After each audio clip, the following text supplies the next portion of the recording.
Now let's finally apply what we reviewed to Project Vulcan. The core idea behind Project Vulcan is to add another dimension to social media apps. Currently, the wrestling match dominates.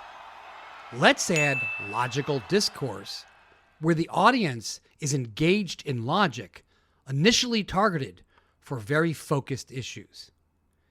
It will initially require manual moderation, but we can increasingly use AI to assist once it has been vetted. The current social media apps fall mostly on the left side of the spectrum, with a few embracing logic, but falling more in the middle. Reddit is pretty good, but is all over the map and full of distractions. Wikipedia is very useful to get familiar with a topic before doing more research, but it is not really a social media app. Quora appears to be the closest, but is missing many features and is very disorganized. Blue Sky, although built to be an open platform, thus reducing the chances it gets taken over by the usual cast of unscrupulous characters, is still structured similar to X. The proposal is to have Project Vulcan focused on logical discourse. But we can actually make it fun, and probably need to. For example, we can choose fun topics just to lighten the mood. People are always curious about things. We could even have contests on all kinds of topics. But we still need the wrestling match, despite the dangers of propaganda.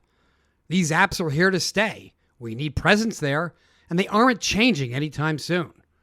But we do need to ensure free speech, emergence of new ideas, and so on. This will hopefully allow us to create a balance between the two sides of the spectrum. Complementary tools to Vulcan can include discovery, that is, collecting facts and crowdsourcing credibility, evidence, and importance before getting into any final discourse or drawing any conclusions.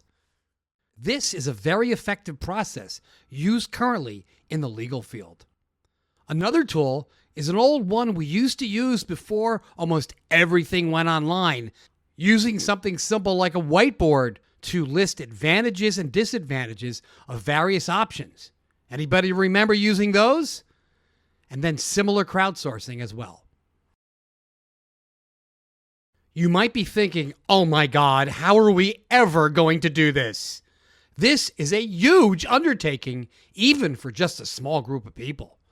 But the question right now is simply, given the world today and the ideas presented, do we have your commitment to this value proposition? Do you think it's really important? If your answer is yes, now let's focus on the success metrics. Here are some initial ideas on how we might gauge our success. Phase 1 would be a proof of concept done with a small group of people. It would be a combination of an app and manual processes. The goal would be to get feedback and improve the app and workflow. Note that the metrics need to include factors we can measure.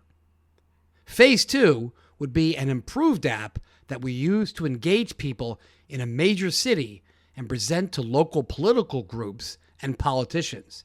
It would likely still need manual processes, and feedback would be very important as refinements in the tool, the processes, and the type of topics would still be needed. Phase 3 would be turning the app into a full-blown social media tool based on what we learned from the first 2 phases. This would require significant investment from private investors and support from local and state party members and politicians. Do we have your commitment to define success metrics along these lines? The specifics are open for discussion before we commit significant time to the next step. If your answer is yes, let's now focus on one of the high-level design options being proposed. We can consider other options in our ongoing discussions because we're committed to the principles first. The last two steps will be done further down the road after we spend quality time considering the design options and get resources allocated. The Greeks had some great ideas. This is one of my favorite quotes. More harm has been done to humanity from stupid, incompetent people than from evil people. And I'm going to add one more quote to that. Stupidity is enhanced and encouraged in the wrestling match. But the solution being proposed here was one used by the Greeks to help with the problem of corruption. The sortition. It works something like this. Randomly choose 100 citizens. Have them work together on a problem or an issue. Document the debate points and then vote or give weights to each of the opinions or issues. Present to the public, including the leader. They can see all the debate points, votes, weights, and so on.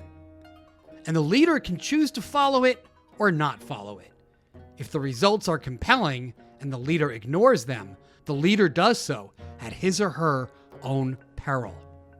A jury is a kind of sortition, but it's binding. Our modern sortition would be a variation on this. Anybody could join, but they would have to prove they're a real person. There could also be an option to initially only allow members of certain groups. People can be thrown out if they violate the rules, like consistently making extremely racist or rude comments. This is not easy to police, but it's certainly possible and can be done with transparency. Alternatively, they could be put in a lower tier group and results can be filtered or sorted by group. It would have a lot of social media features. Many advanced features and applications can be added, such as market research, statistics and analysis, AI, games and contests, and so on. It would be implemented on an open and transparent platform. For example, using the Blue Sky ecosystem or something similar. How would a sortition be used? A politician, groups or committees or activists, and so on, can choose to use the sortition to address an issue or a problem. If somebody wants to participate but refuses to use the sortition and just randomly shouts out on social media, there will be no engagement with them other than to maybe add their comments to the sortition if they have valid points.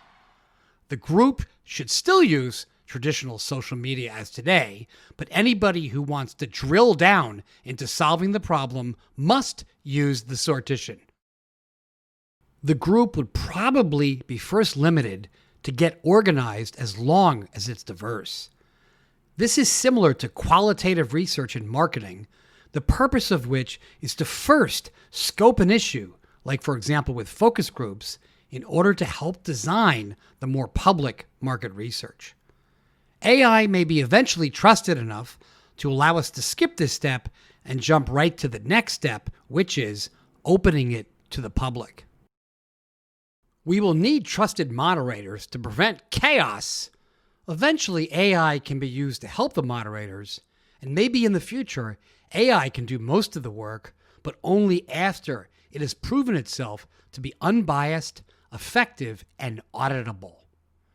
We can analyze how the results vary by people who are members of different groups, demographics, and so on. And finally, it would formally be presented to our politicians. And if we add some fun to the mix, like learning interesting things about each other, which is what the internet is supposed to be about, and even having friendly contests, it will make it catch on quicker. Here's an example. First, you post a question like, should trans women be allowed to compete in women's sports? To some, this is a simple yes/no question, but to many, it's not that simple. For example, does it depend on the kind of sport? And if so, should they be able to compete in the following? And then we list the options. And for each, people vote on whether they agree on a scale of 1 to 100. And people can add comments with their arguments, evidence, and so on. But some might think it's a simple yes-no question, and they can respond yes or no. Or, as shown in gray, they didn't answer because they answered the previous question. If somebody wants to add a new response and get people to comment or vote on it, they can do so. This is where moderation and eventually AI come in to organize the responses. Like, for example, some of them may be very similar. This is how many of the responses would be populated to begin with. This tree structure is similar to comment threads and Reddit, but is more structured. The important concept is that this avoids the all too common situation where people interpret somebody's comment on a topic primarily as a mechanism to call attention to themselves, rather than a positive intent to collaborate to a good understanding and solution. In the fast-paced world of social media, often this comes across as a simple yes-no answer, and that is a recipe for disaster, especially when dealing with even more complex and critical topics. Imagine other types of issues we can cover. This is not going to be a slam dunk. It's complicated. A lot more complicated than deciding where to go to dinner. But it looks like we have no choice. We must try. Hopefully, it will catch on for those who don't treat politics like it's a wrestling match. But at the very minimum, we can use this for the minority of us who have the luxury of the time available to engage in ensuring our democracy is ready for the future. Can't we get back to being all together? Mend the bonds that severed. So I long for good old America, brothers and sisters and liberty. Take me